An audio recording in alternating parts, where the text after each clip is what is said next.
ನಮಸ್ಕಾರ ಎಲ್ರಿಗೂ ಫ್ರೆಂಡ್ಸ್, ಇವತ್ತಿನ ವಿಡಿಯೋದಲ್ಲಿ ಸ್ಲೀವ್ಗೆ ಎರಡು ಕಡೆ ನೀಟ್ ಫಿನಿಶಿಂಗ್ ಬರೋ ಥರ ಈ ಥರ ರೆಡಿಮೇಡ್ ಲೇಸ್ ಪೈಪಿಂಗ್ ಪೀಸ್ ಏನಿರುತ್ತೆ ಇದರಿಂದ ಥ್ರೆಡ್ ಪೈಪಿಂಗ್ ಯಾವ ರೀತಿ ಬರುತ್ತೋ ಅದಕ್ಕಿಂತ ಇನ್ನೂ ನೀಟ್ ಫಿನಿಶಿಂಗ್ ಬರೋ ಥರ ಏನೇನೆಲ್ಲ ನಾವು ಟಿಪ್ಸ್ ಫಾಲೋ ಮಾಡಿದ್ರೆ ಖಂಡಿತವಾಗ್ಲೂ ನೀಟಾಗಿ ಸ್ಟಿಚಿಂಗ್ ಮಾಡೋದು ಹೇಗೆ ಅನ್ನೋದನ್ನು ನಾನು ಈ ವಿಡಿಯೋದಲ್ಲಿ ನಿಮಗೆ ಕಂಪ್ಲೀಟಾಗಿ ಹೇಳ್ಕೊಡ್ತೀನಿ. ಎಲ್ಲೂ ಸ್ಕಿಪ್ ಮಾಡಿದ್ರೆ ಫುಲ್ ಪೂರ್ತಿ ವಿಡಿಯೋ ನೋಡಿ. ಹಾಗೆಯೇ ಯಾರು ಹೊಸದಾಗಿ ನೋಡ್ತಾ ಇದ್ದೀರಾ ನಮ್ಮ ಚಾನಲ್ನ ಸಬ್ಸ್ಕ್ರೈಬ್ ಮಾಡ್ಕೊಂಡು ನೋಡಿ. ಖಂಡಿತ ವಿಡಿಯೋಗೆ ಲೈಕ್ ಕೊಡಿ ಫ್ರೆಂಡ್ಸ್. ನೋಡಿ, ಈ ಥರ ರೆಡಿಮೇಡ್ ಸಿಗುತ್ತೆ, ನಮಗೆ ಎಲ್ಲ ಕಲರಲ್ಲೂ ಸಿಗುತ್ತೆ, ಎಲ್ಲ ಅಂಗಡಿಗಳಲ್ಲೂ ಕೂಡ ಸಿಗುತ್ತೆ, ನಿಮಗೆ ಆನ್ಲೈನಲ್ಲಿ ಕೂಡ ಸಿಗುತ್ತೆ.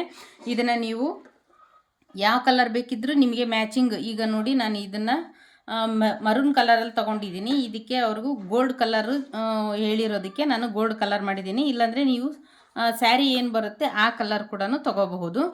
ಇಲ್ಲಿ ಆಲ್ರೆಡಿ ನಾನು ಸ್ಲೀವ್ನ ಎಲ್ಲ ಕಟ್ ಮಾಡಿ ಇಟ್ಕೊಂಡಿದ್ದೀನಿ. ಇದು ಲೈನಿಂಗು, ಇದು ಮೇನ್ ಪೀಸು. ಹಾಗೆಯೇ ಈಗ ಎಲ್ಲರ ಹತ್ರನೂ ಸಿಂಗಲ್ ಫುಟು ಅಂದರೆ ಲೆಫ್ಟು ರೈಟು ಏನು ಬರುತ್ತೆ ಆ ಥರ ಇರೋದಿಲ್ಲ. ನೀವು ಬೇಕಿದ್ದರೆ ಈ ಥರ ಫುಟ್ ಕೂಡ ಸಿಕ್ಕರೂ ತೊಗೋಬೋದು. ಇದು 3-in-1 ಫುಟ್ ಅಂತ ಇರುತ್ತೆ. ಬೇಕಿದ್ದರೆ ನಾನು ಸರ್ಚ್ ಮಾಡಿ ನಿಮಗೆ ಡಿಸ್ಕ್ರಿಪ್ಷನ್ನಲ್ಲಿ ಇದರದ್ದು ಲಿಂಕ್ ಹಾಕಿರ್ತೀನಿ. ನೋಡಿ, ಈ ಥರ ಲೆಫ್ಟು ರೈಟು ಇದರಲ್ಲಿ ಸ್ಟ್ರೈಟು ಎಲ್ಲ 3 ಥರ 3-in-1 ಪ್ರೆಷರ್ ಫುಟ್ ಅಂತ ಸಿಗುತ್ತೆ ಆನ್ಲೈನಲ್ಲಿ. ನೀವು ಬೇಕಿದ್ದರೆ ತೊಗೋಬಹುದು. ಇದನ್ನಷ್ಟೇ ಇಲ್ದಿರ ನಾವು ನಾರ್ಮಲ್ ಫುಟಲ್ಲಿ ಕೂಡ ಮಾಡ್ಬೋದು. ಅಂದ್ರೇನು, ನಾರ್ಮಲ್ ಫುಟಲ್ಲಿ ನಾವು ಮಾಡಬೇಕಿದ್ರೆ ಸ್ವಲ್ಪ ಲೇಟ್ ಆಗುತ್ತೆ ಅನ್ನೋದು ಬಿಟ್ಟರೆ, ನಾನು ಇಷ್ಟು ದಿನದವರೆಗಾದ್ರೂ ತುಂಬ ಸಲ ಮಾಡಿದ್ದೀನಿ. ನಾರ್ಮಲ್ ಫುಟಲ್ಲಿ ಕೂಡ ನೀವು ನನಗೆ ಪದೇ ಪದೇ ಚೇಂಜ್ ಮಾಡೋಕ್ಕಾಗೋದಿಲ್ಲ ಅನ್ನೋ ಹಾಗಿದ್ದರೆ ನೀವು ನಾರ್ಮಲ್ ಫುಟಲ್ಲಿ ಕೂಡ ಮಾಡ್ಬೋದು. ಅಂದರೆ ಸ್ವಲ್ಪ ಟೈಮ್ ಹಿಡಿಯುತ್ತೆ. ಈ ಥರ ನಿಮಗೆ ಫುಟ್ ಇತ್ತು ಅಂದರೆ ಖಂಡಿತವಾಗ್ಲೂ ಈಸಿ ಆಗುತ್ತೆ. ಬನ್ನಿ, ಇದನ್ನು ಯಾವ ರೀತಿ ಸ್ಟಿಚಿಂಗ್ ಮಾಡೋದು ಅನ್ನೋದನ್ನು ನೋಡೋಣ. ನಿಮ್ಮ ಹತ್ರ ಈ ಥರ ಫುಟ್ ಇಲ್ಲಾಂದರೆ ನಾರ್ಮಲ್ ಕೂಡ ನೀವು ಸ್ಟಿಚಿಂಗ್ ಮಾಡ್ಕೋಬೋದು. ಇದರಲ್ಲಿ ನಾವು ಎಷ್ಟು ಮಾರ್ಜಿನ್ನ ಬಿಟ್ಟಿರ್ತೀವಿ ಅಂತ ನೋಡ್ಕೋಬೇಕಾಗುತ್ತೆ. ನಾರ್ಮಲ್ಲಾಗಿ ನಾವು ಈ ಥರ ಲೈನಿಂಗ್ ಪೀಸ್ಗೆ ಲೈನಿಂಗ್ ಕಟ್ ಮಾಡಬೇಕಾದ್ರೆ, ಅಂದರೆ ಲೈನಿಂಗ್ ಬ್ಲೌಸು ಈ ಥರ ಮೇನ್ ಪೀಸ್ಗೂ ಇದಕ್ಕೂ ನಾವು ಕಟ್ ಮಾಡಬೇಕಾದ್ರೆ ಕನಿಷ್ಠ ಅರ್ಧ ಇಂಚು ಹೆಚ್ಚಿಗೆ ತೊಗೊಂಡಿರ್ತೀವಿ. ಈ ಥರ ನಾವು ಪೈಪಿಂಗ್ ಮಾಡಬೇಕಿದ್ರೆ ನಾವೇನು ಮಾಡಬೇಕು, 1/4 ಇಂಚ್ವರೆಗೂ ಹೆಚ್ಚಿಗೆ ತೊಗೋಬೇಕಾಗತ್ತೆ. ಆಮೇಲೆ ನೋಡಿ, ಇದರಲ್ಲಿ ಇದು ಫ್ರಂಟ್ ಪಾರ್ಟ್ ನೋಡಿ, ಇದು ಕೂಡ ಫ್ರಂಟ್ ಇದೆ. ಇದನ್ನು ನಾವು ಈ ರೀತಿ ಅಪೋಸಿಟ್ ಹಾಕ್ಕೋಬೇಕಾಗತ್ತೆ. ಒಂದು ನಮಗೆ ಈ ಕಡೆ ಇದೆ ಅಂತ ಅಂದಾಗ ಒಂದು ನಮಗೆ ಈ ಕಡೆ ಇರಬೇಕು, ಒಂದು ಲೆಫ್ಟ್ಗೆ ಒಂದು ರೈಟಿಗೆ ಬರುವಂಥದ್ದು. ಅದಕ್ಕೆ ನಾವು ಕರೆಕ್ಟಾಗಿ ಹಾಕ್ಕೋಬೇಕಾಗತ್ತೆ. ಇದನ್ನು ನಂತರ ನಾನು ಲೈನಿಂಗಿಗೆ ಅಟ್ಯಾಚ್ ಮಾಡ್ಕೋಬೇಕು. ನೀವು ಯಾವುದೇ ಕಾರಣಕ್ಕೂ ಮೇನ್ ಪೀಸ್ಗೆ ಅಟ್ಯಾಚ್ ಮಾಡೋ ಹಾಗಿಲ್ಲ. ಲೈನಿಂಗಿಗೆ ನಾನು ನೋಡಿ ಕರೆಕ್ಟಾಗಿ ಇದು ಮಾರ್ಜಿನ್ ಎಷ್ಟಿದೆ, ಈ ಲೇಸ್ದು ಮಾರ್ಜಿನ್ ಎಷ್ಟಿದೆಯೋ ಇದ್ದೇ ಅಳತೆಗೆ ನಾನಿಲ್ಲಿ ಮೊದಲಿಗೆ ಸ್ಟಿಚ್ನ ಹಾಕ್ಕೊತೀನಿ.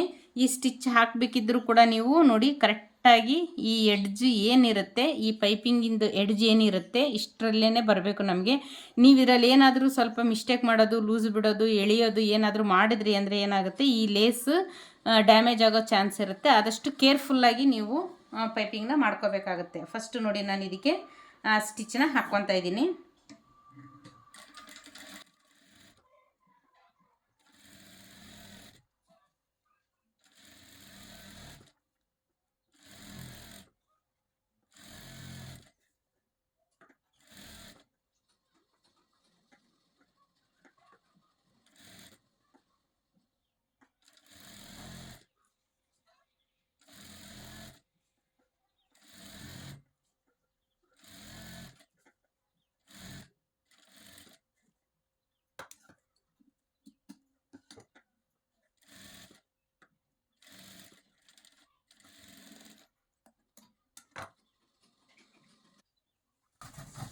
ನೋಡಿ, ಈ ರೀತಿಯಾಗಿ ಸ್ಟಿಚ್ನ ಹಾಕ್ಕೊಂಡಿರ್ಬೇಕು. ನೋಡಿ, ನಾನು ಎಷ್ಟು ಎಡ್ಜಿಗೆ ಹಾಕಿದ್ದೀನಿ ಅಂತ ಈ ರೀತಿ ಎಡ್ಜಿಗೆ ಹಾಕ್ಕೋಬೇಕು ಈ ಥರ ಪೈಪಿಂಗ್ ಮಾಡಬೇಕಿದ್ರೆ. ನೆಕ್ಸ್ಟು ನಾನು ಇದನ್ನು ಮೇನ್ ಪೀಸಿಗೆ ಅಟ್ಯಾಚ್ ಮಾಡ್ಕೊತೀನಿ. ಮೇನ್ ಪೀಸಿಗೆ ನಾವು ಅಟ್ಯಾಚ್ ಮಾಡಬೇಕಿದ್ರೆ ನೋಡಿ, ನಾವು ಇದರಲ್ಲಿ ಆಲ್ರೆಡಿ ಲೆಫ್ಟು ರೈಟು ತೊಗೊಂಡಿರ್ತೀವಿ.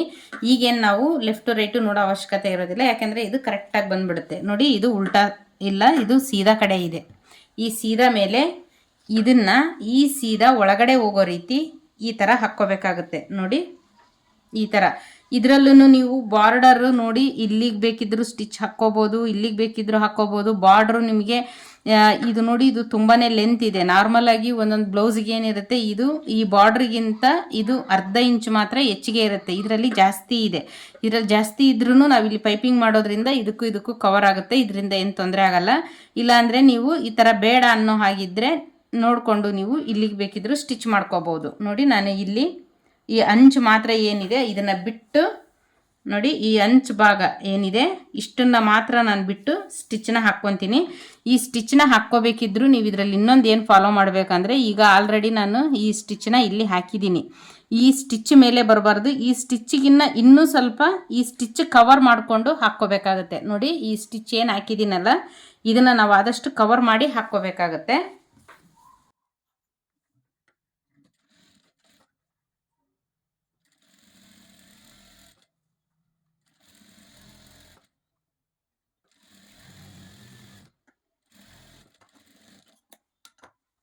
ನೋಡಿ, ನಾನು ಈ ಸ್ಟಿಚ್ನ ಕವರ್ ಮಾಡಿಕೊಂಡು ಹಾಕ್ಕೊಂಡಿದ್ದೀನಿ. ಇದಕ್ಕಿಂತ ಇದು ಯಾವ ಕಾರಣಕ್ಕೂ ಹೊರಗಡೆ ಬರಬಾರ್ದು. ನೋಡಿ, ಈ ಥರ ತೆಗೆದಾಗ ನಮಗೆ ಎಷ್ಟು ನೀಟಾಗಿ ಕರೆಕ್ಟಾಗಿ ಬಂದಿರುತ್ತೆ. ಯಾವುದೇ ರೀತಿ ಎಕ್ಸ್ಟ್ರಾ ಪೀಸು ಕಾಣಿಸ್ಬಾರ್ದು. ನೋಡಿ, ಈ ಥರ ಇರಬೇಕು. ಇಲ್ಲಾಂದರೆ ನೀವೇನಾದರೂ ಸ್ವಲ್ಪ ಬಿಟ್ಟರೆ ಅಂದರೆ, ಯಾಕೆ ಅಂದರೆ ಈಗ ನಾವು ಥ್ರೆಡ್ ಪೈಪಿಂಗ್ ಮಾಡಬೇಕಿದ್ರೆ ಏನಾಗುತ್ತೆ, ಅದು ಬಟ್ಟೆ ಆಗಿರುತ್ತೆ, ಅದು ನೀಟಾಗಿ ಬರುತ್ತೆ. ಇದು ಲೇಸ್ ಆಗಿರುತ್ತೆ. ಲೇಸ್ ಆಗೋದ್ರಿಂದ ಜಾರೋದು ಅಥವಾ ತುಂಬ ಈ ಥರ ಎಳೆದಾಗೆಲ್ಲ ಜಾಸ್ತಿ ಕಾಣಿಸೋದು. ನೋಡಿ, ನಾನು ಈ ಥರ ಎಳೆದ್ರೂ ಕೂಡ ಇದು ಬರಲ್ಲ. ಈ ಥರ ಸ್ಟಿಚ್ನ ಹಾಕ್ಕೊಂಡಿರಬೇಕು. ಆ ನಂತರ ಇಲ್ಲಿ ಏನು ಮಾಡಬೇಕು, ಕರೆಕ್ಟಾಗಿ ಒಂದು ಕಿನಾರಿ ಸ್ಟಿಚ್ನ ಹಾಕ್ಕೋಬೇಕು. ಅದಕ್ಕಿಂತ ಮುಂಚೆ ನಾನು ಇಲ್ಲಿ ಹೆಚ್ಚಿಗೆ ಇರೋ ಪೀಸ್ನ ಇದನ್ನ ಕಟ್ ಮಾಡ್ಕೊತೀನಿ. ಇದನ್ನು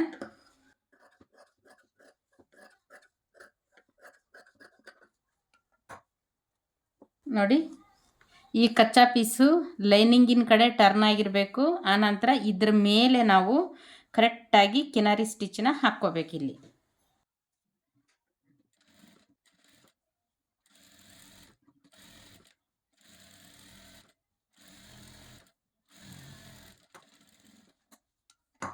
ನೋಡಿ, ಕಿನಾರಿ ಸ್ಟಿಚ್ನ ಹಾಕಿದ್ದೀನಿ. ಕಿನಾರಿ ಸ್ಟಿಚ್ ಅಂದರೆ ಈ ಥರ ಎಡ್ಜಿಗೆ ಬರಬೇಕು. ನೋಡಿ, ಈ ಥರ ಎಡ್ಜಿಗೆ ಬರಬೇಕು. ಆನಂತರ ಕರೆಕ್ಟಾಗಿ ಇದನ್ನು ಈ ಥರ ಫೋಲ್ಡ್ ಮಾಡ್ಕೋಬೇಕಾಗತ್ತೆ. ನೋಡಿ,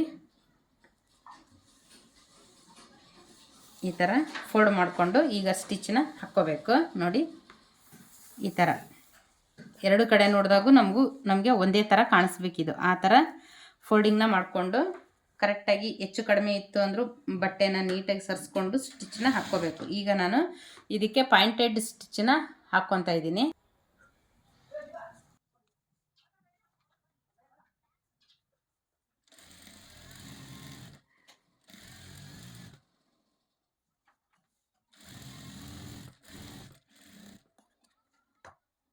ನೋಡಿ, ಈಗ ನಾನು ಹಾಕಿರೋ ಸ್ಟಿಚ್ಚು ಕೂಡ ನಿಮಗೆ ಕಾಣಿಸೋದಿಲ್ಲ. ಆ ರೀತಿ ನಮಗೆ ನೋಡಿಕೊಂಡು ಕವರ್ ಮಾಡಿ ಹಾಕ್ಕೋಬೇಕಾಗತ್ತೆ. ನೋಡಿ, ಎರಡು ಕಡೆ ಕೂಡ ನಮಗೆ ಎಲ್ಲೂ ಒಂಚೂರು ಕೂಡ ಇದು ಪೈಪಿಂಗ್ ಪೀಸ್ ಅನ್ನೋದೇ ಕಾಣಿಸೋದಿಲ್ಲ. ಈ ರೀತಿಯಾಗಿ ಇನ್ನೂ ಒಂದು ಪೀಸ್ ಕೂಡ ನಾನು ಇದನ್ನು ರೆಡಿ ಮಾಡ್ತೀನಿ.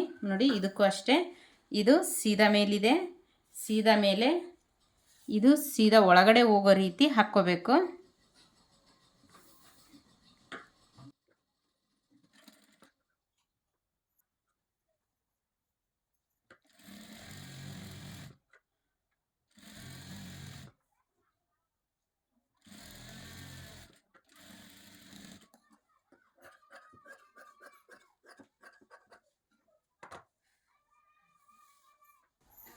ನೋಡಿ, ನಾವು ಇಲ್ಲಿ ಈ ಥರ ಮಾಡಿದಾಗ್ಲೇ, ಓಪನ್ ಮಾಡಿದಾಗ್ಲೇ ಗೊತ್ತಾಗಬೇಕು ನಮಗೆ ಇದು ಪೈಪಿಂಗು ಈ ರೀತಿ ಕರೆಕ್ಟಾಗಿರಬೇಕು. ಇದು ಎಲ್ಲೂ ಲೂಸ್ ಬಿಡೋದಾಯಿತು, ಟೈಟ್ ಮಾಡೋದಾಯಿತು ಯಾವ ಕಾರಣಕ್ಕೂ ಮಾಡಬಾರ್ದು. ಯಾಕೆಂದರೆ ಇದು ಬಟ್ಟೆ ಅಲ್ಲ, ಲೇಸ್ ಆಗಿರೋದ್ರಿಂದ ನಿಮಗೆ ತುಂಬಾ ಜಾಸ್ತಿ ಎಳೆಯೋದು ಎಲ್ಲ ಮಾಡಿದ್ರಿ ಅಂದರೆ ಡ್ಯಾಮೇಜ್ ಆಗುತ್ತೆ ಲೇಸ್, ಅಂದರೆ ಪೈಪಿಂಗ್ ಪೀಸ್ ಇದು.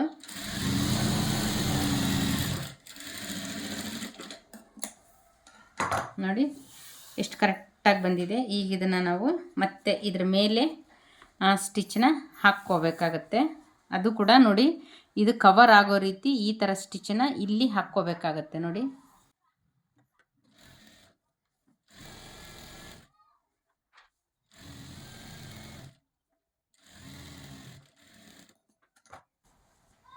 ನೋಡಿ ಎಷ್ಟು ಕರೆಕ್ಟಾಗಿ ಬಂದಿದೆ. ಎಲ್ಲೂ ಒಂಚೂರು ಕೂಡ ಇದು ಎಕ್ಸ್ಟ್ರಾ ಬಂದಿಲ್ಲ. ನೋಡಿ, ಈಗ ನಾನು ಇದಕ್ಕೆ ಎಲ್ಲ ಕಡೆನೂ ಸ್ಟಿಚ್ನ ಹಾಕ್ಕೊಂಡು ಈ ಪೀಸ್ನ ಕಟ್ ಮಾಡ್ಕೊತೀನಿ.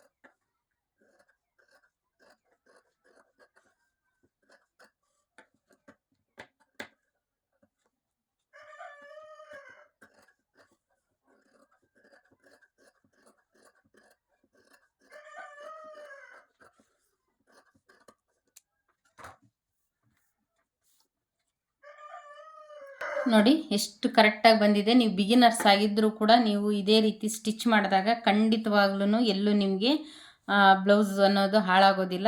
ಇದು ಲೇಸ್ ಒಂದು ಸಲ ಅಟ್ಯಾಚ್ ಮಾಡಿದ್ಮೇಲೆ ಯಾವ ಕಾರಣಕ್ಕೂ ಬಿಚ್ಚಕ್ಕೆ ಹೋಗಬೇಡಿ. ಸ್ಟಾರ್ಟಿಂಗ್ ಹಾಕುವಾಗಲೇ ನಿಧಾನ ಆದರೂ ಪರವಾಗಿಲ್ಲ, ಕೇರ್ಫುಲ್ಲಾಗಿ ನೋಡಿಕೊಂಡು ಸ್ಟಿಚ್ಚನ್ನು ಹಾಕಬೇಕಾಗುತ್ತೆ. ನೀವು ಸ್ಟಿಚ್ ಹಾಕೋದು ಬಿಚ್ಚೋದು ಮಾಡಿದ್ರಿ ಅಂದರೆ ಖಂಡಿತವಾಗ್ಲೂ ಇದು ಪೈಪಿಂಗ್ ಲೇಸ್ ಏನಿದೆ ಇದು ಖಂಡಿತ ಡ್ಯಾಮೇಜ್ ಆಗುತ್ತೆ. ಹಾಗಾಗಿ ನೋಡಿಕೊಂಡು ಹಾಕ್ಕೋಬೇಕಾಗುತ್ತೆ.